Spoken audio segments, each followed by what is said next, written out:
a striking anvil. Now this is used purely for a striking surface when you have a director and a striker team. Mostly this is used for tool making, like hammers or different heavy stuff. This is definitely a two-man job, maybe more. So helping me today is my good friend Gabriel Knight, who's behind the camera. So Gabriel, get on over here. I know you don't like the cameras.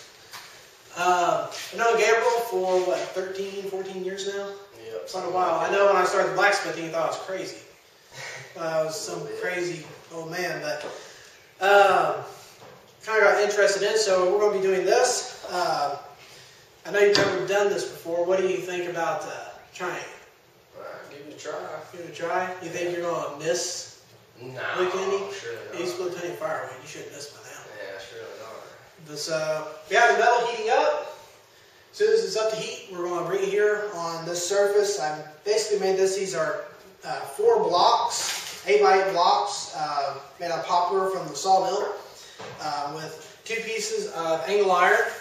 And this will basically hold it up off the wood and also hold it in place to where the hole that's drilled in the metal, when we drive the drift through, it's going to come out and it's going to hit this surface right here. And the drift should, in theory, if everything works right and we hold our mouths in the right direction, to just slide here on the floor.